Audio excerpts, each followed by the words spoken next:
சில பேர் என்ன செய்யறாங்கன்னா சென்ட் ஸ்ப்ரே யூஸ் பண்றாங்க, பாடி ஸ்ப்ரே இந்த மாதிரியான ஸ்ப்ரே யூஸ் பண்றாங்க. இந்த ஸ்ப்ரேயில ஆல்கஹால் கலந்திருக்கிறது. ஆல்கஹால்ங்கிறது நமக்கு ஹராமு. அதை அடிச்சுக்கிட்டு அவங்க சாதாரணமாக நடமாடுறாங்க, தொழுகையிலே கலந்து கொள்கிறார்கள். இது சரியா? சில சோப்புகள்ல பன்றி கொழுப்பு சேர்க்கப்பட்டிருக்கிறது. அந்த சோப்பை பயன்படுத்தி குளித்து விட்டு என்ன செய்யறாங்க, அவங்க தொழுகைக்கு வர்றாங்க. அப்படி வரலாமா? இதுதான் அவங்களுடைய கேள்வி. இதுல என்ன விஷயம்னு கேட்டா, ஒவ்வொரு பொருளையும் எல்லாம் ஹராமாக்கும் பொழுது அதை விவரத்தோடு தான் ஹராமாக்குறான். சில பொருள்களை 100% கம்ப்ளீட்டா ஹராமாக்கிறான். சில பொருள்களை பொறுத்த வரைக்கும் 100% இல்லாமல் சில விஷயங்களை ஹராமாக்கி அதுல சில விஷயங்களை அனுமதித்து இருக்கிறான். அப்ப எது எதை எப்படி மார்க்கம் பிரித்து காட்டுகிறதோ அதன்படிதான் நம்ம முடிவு எடுத்துக் கொள்ள வேண்டும். உதாரணமா எடுத்துக்கிறோமே, குர்ஆன்ல அல்லாஹ் என்ன சொல்றான்னு கேட்டா, செத்து போன ஒரு ஆடு இருக்குல்ல, ஒரு ஆடோ மாடோ செத்து போச்சு, நம்ம அறுக்காம அதுவா செத்து போச்சு, ஒரு கோழியை வச்சுக்கிறோம், இது சாப்பிடலாமா? சாப்பிடக்கூடாதுன்னு ஏன்? குர்ஆன்ல தெளிவா தந்த ஹுர்ரிமத் அலைக்குமுல் மைத்தத்து, தானாக செத்து போனவை உங்களுக்கு ஹராம். தானா செத்து போன பிராணிகள் என்ன செய்யக்கூடாது? அந்த பிராணி ஹலாலான பிராணியா இருந்தா கூட அறுக்கப்படாம அதுவா செத்து போச்சுன்னு சொன்னா அதை சாப்பிடக்கூடாது. இது தெளிவா இருக்கிறது. இந்த தடைக்கு அர்த்தம் என்ன என்று கேட்டால், அதை உணவாக உட்கொள்ளக்கூடாது. அது மட்டும்தான் அதுக்கு அர்த்தம். அது மட்டும்தான் அர்த்தங்களுக்கு என்ன ஆதாரம் கேட்டீங்கன்னா, இப்ப ரசூல் ஸல்லல்லாஹு அலைஹி வஸல்லம் என்ன செய்யறாங்கன்னு கேட்டா, மைமுனா அவங்களுடைய மனைவி மைமுனா அவங்க வீட்டுல ஒரு ஆடு வளர்க்குறாங்க. அந்த ஆடு செத்து போச்சு. செத்து போனவங்க செத்தாட்ட தீர் ரோட்ல போட்டாங்க, தெருவுக்கு போட்டாங்க. அப்படிதான் செய்வோம் நம்மளும். போட்ட உடனே அப்ப ரசூல் ஸல்லல்லாஹு அலைஹி வஸல்லம் என்ன செய்யறாங்க, பாக்குறாங்க வாசல்ல ஆடு, செத்து போன ஆடு கிடக்குது. அப்ப என்ன சொல்றாங்கன்னு கேட்டா, ஏன் அதை தூக்கி போட்டீங்க? அது செத்து போச்சு, தூக்கி போட்டோம். ஏன் செத்து போனா தூக்கி போடணும்? அதனுடைய தோலை நீங்கள் எடுத்து பானம் செய்து நீங்கள் பயன்படுத்திக் கொள்ளலாமே அப்படின்னு சொல்லிட்டு என்ன செய்யறாங்க, ஹல்லா தரவுத்தும் இஹாபஹா தந்தபிஹா, அதனுடைய தோலை பதனிட்டு நீங்கள் அதை பயன்படுத்திக் கொள்ளலாமே என்று ரசூல் ஸல்லல்லாஹு அலைஹி வஸல்லம் சொல்றாங்க. அப்ப செத்து போனது ஹராம் என்பது திங்கிறதுக்கு தான் ஹராம். நல்ல இதுல வழங்குதுல, அது திங்கிறதுக்கு ஹராம் ஆச்சு. அதுபோக திங்கிறதுக்கு சம்பந்தம் இல்லாத பொருள் தோல் திங்கிற சாமானா, சாப்பிடுற சாமான் கிடையாது. அப்ப அந்த தோல் என்பதை தனியா எடுத்து நம்ம என்ன செய்யலாம், பாடம் பண்ணி என்னத்துக்கு யூஸ் பண்ணுவாங்க? இந்த காலத்துலதான் பெல்ட்டுக்கும் ஷூவுக்கும் பயன்படுத்துறாங்க. அந்த காலத்துல தோல் என்பதே பெரும்பாலும் எதுக்கு உள்ளதுன்னு கேட்டா, தண்ணீர் பிடித்து வைக்கக்கூடிய பாத்திரமாகத்தான் அதை பயன்படுத்துவார்கள். தோல் துருத்திமாங்க இல்லையா, அதெல்லாம் தண்ணியை பிடித்து கட்டி தொங்க வச்சிருப்பார்கள். தோல் குடுவை, இந்த தோல் தான் எல்லா விதமான. அப்ப இது சாதாரண பயன்பாடு கூட இல்ல. தண்ணி அதுல ஊத்தி வச்சு அதை நம்ம குடிக்கிறோம் என்று சொன்னால், செத்து போன ஆட்டினுடைய தோலில் செய்யப்பட்ட ஒரு குடுவையில தண்ணீரை ஊத்தி அந்த தண்ணீரை நம்ம குடிக்கலாம் என்று சொன்னால், இதுக்கு அர்த்தம் நம்ம வழங்குதுல. அப்ப தானா செத்து போனது ஹராம் என்று சொன்னால், அதில் உண்பதற்கு உரிய பொருள்கள் இருக்கும், அதுதான் ஹராமு. இப்ப இப்படி எடுத்துக்கிறோமே, இப்ப ஒரு ஆடு செத்து போச்சு. அந்த ஆட்டு வயிற்றுல என்ன இருக்கு, சாணத்து புழுக்கைவாங்கல்ல, ஆட்டு சாணம் அது வயிற்றுல குடல்ல இருக்கும். அது மாட்டு வயிற்று செத்து போச்சுன்னு வைங்க, மாட்டுக்குள்ள அதுக்குரிய சாணங்கள்லாம் இருக்கும். இதை நம்ம எடுத்துக்கிட்டு போய் நம்ம வயல்ல கொண்டு போய் உரமா போட்டு அதை வச்சு நம்ம பயிர் விளைவித்து சாப்பிட்டு வைங்க, இது கூடுமான கூடுங்க. புழுக்கை சாணி திங்கிறதுக்குள்ளதா? எப்படி தோல் திங்கிற சாமான் இல்லையோ, அதுல உள்ள சாணங்கள்லாம் திங்கிறதுக்குரிய மேட்டரே கிடையாது. அது செத்து போன ஆட்டுடைய சாணமும் சரிதான், உசுரோட இருக்கிற ஆட்டினுடைய அடுத்த பிறகு எடுக்கக்கூடிய சாணமும் சரிதான், ரெண்டும் சமதான். இதுவும் நம்ம இப்படி இதுல இருந்து வழங்கிக் கொள்ளலாம்.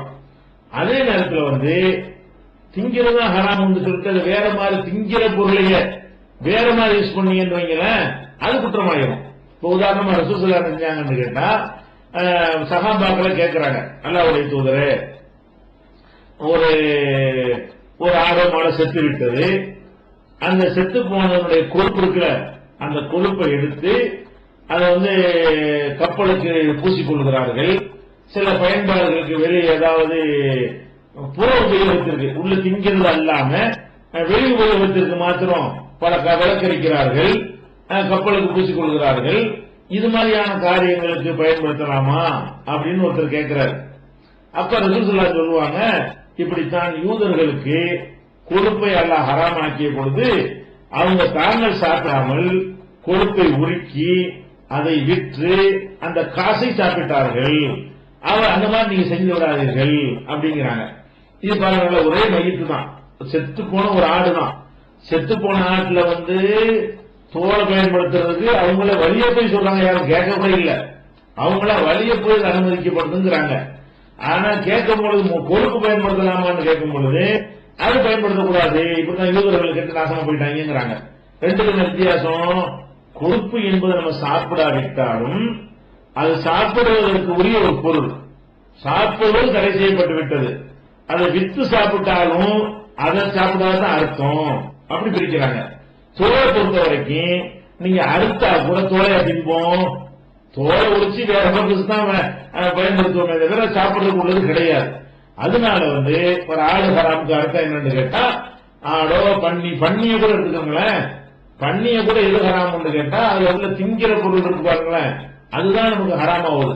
அதே நேரத்தில் ரசூல் ஸல்லல்லாஹு அலைஹி சொல்றாங்க, குல்லு இஹாபின் துபிக ஃபகத்தஹுர, பாடம் செய்யப்பட்ட எந்த தோளாக இருந்தாலும் அது தூய்மையாகிவிடும் அப்படின்னு இருக்கும் பொழுது தோல் சாப்பிடுவதற்குரிய ஒரு பொருள் கிடையாது.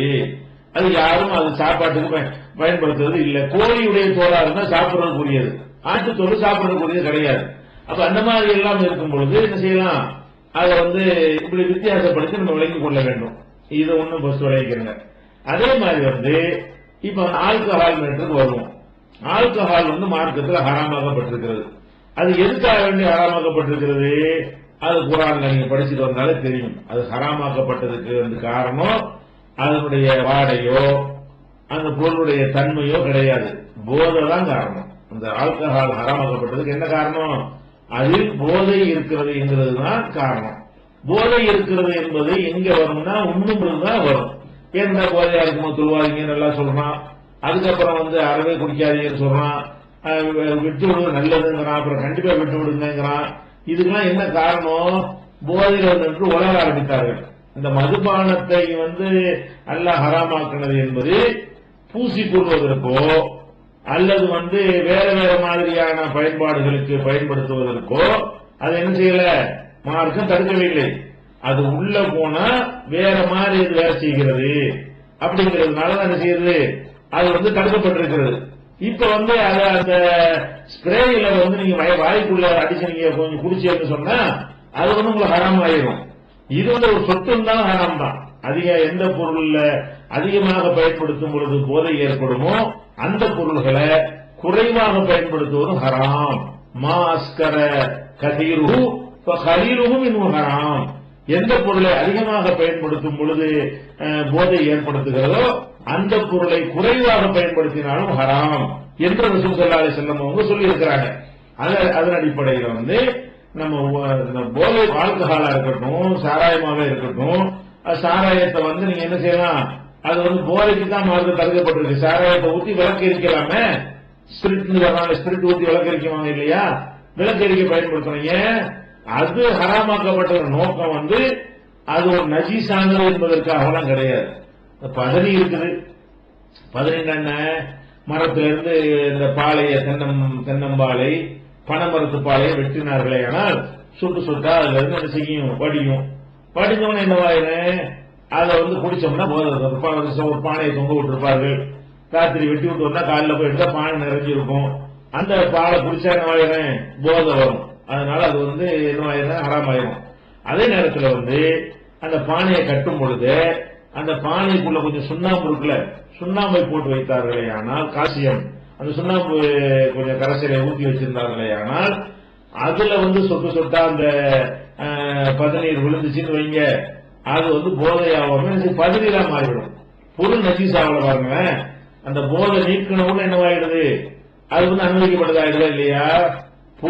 பொருளே சுத்தமா அசுத்தமா இருந்தா அது எல்லா நிலையிலும் ஹராமாவோட ஆக்கப்படுமே. இறைச்சி ஹராமுன்னு இருக்குன்னு வைங்களேன், அப்ப குழம்பு வச்சாலும் ஹராமு தான், உப்பு கண்டம் போட்டாலும் ஹராமு தான், வறுத்தாலும் ஹராமு தான், எரிச்சு சாம்பலாக்கி தின்றாலும் ஹராமு தானே. அது என்ன மாதிரி செஞ்சாலும் அது ஒரு போதைங்கிற காரணத்துக்கு ஹராமாக்கப்பட்டதா அந்த பொருள் ஹராம், அவ்வளவுதான். ஆனா இந்த போதைப் பொருள்கள் ஹராமாக்கப்பட்டது காரணம் என்னன்னு கேட்டா போதை தான் காரணம். அப்ப போதை தான் காரணம் பொழுது பதநீர் நம்ம குடிக்கிறோமா, பதநீருக்கும் கல்லுக்கு என்ன வித்தியாசம்? சுண்ணாம்பு போடாம பானையை கட்டி விட்டு வந்தாங்கன்னா அது கல்லு, சுண்ணாம்பு கொஞ்சம் போட்டான்னு சொன்னா போதை வராம தடுத்து முடிச்சிடும். அது பதநீர் இனிப்பான ஒரு பானமா அது போயிடும். அப்ப அது வந்து ஹலால் ஆகுது. பொருள் நஜீஸா இருந்தா மாறுமா சுண்ணாம்பு போட்டவங்க? எதுனால அது ஹலால் ஆகுது? அது வந்து இந்த போதை நீக்கினால ஆகுது. அதே மாதிரி வந்து வினிகருங்கிறாங்கல்ல, வினிகருங்கிறது என்ன? அதுவும் அது போதை முடிக்கப்பட்ட போதைப் பொருள் தான், போதை நீக்கப்பட்ட போதைப் பொருள் தான் என்ன செய்வாங்க, வினிகர்னு சொல்லுவாங்க, சிற்கா காடிமாங்க. அந்த வினிகர் என்பதிலையும் என்னன்னு கேட்டா அதில் உள்ள போதை தன்மையை நீக்கி விடுவார்கள்.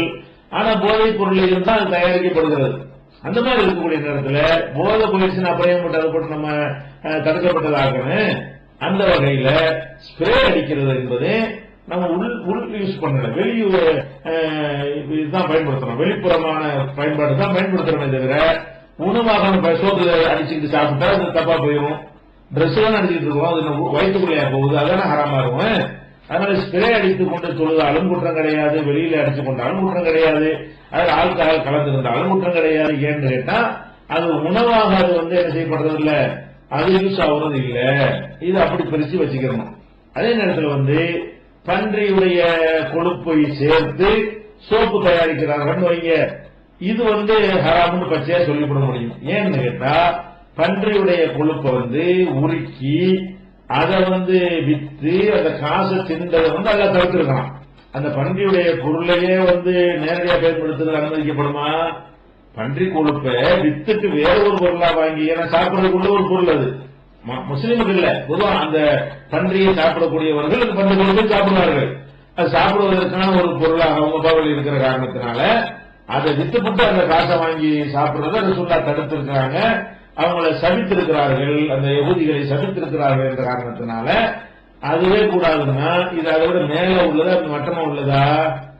அந்த செத்து போன பிராணிகளுடைய கொழுப்பை உருக்கி அதை வித்து அந்த காசுக்கு அரிசி வாங்கி பருப்பு வாங்கி சாப்பிடுறது குற்றம்னு சொன்னா அதையவே வந்து டைரக்டா வைக்கிறது எப்படி, அது பயன்படுத்துறது? அதனால வந்து அது என்னவாகிறது, அந்த உண்பதற்கு தடுக்கப்பட்ட அந்த பொருளை நம்ம வந்து உணவாக வந்து யூஸ் பண்ணாலும் குற்றம் தான், அது வேற பயன்பாட்டுக்கு யூஸ் பண்ணாலும் குற்றம் தான்.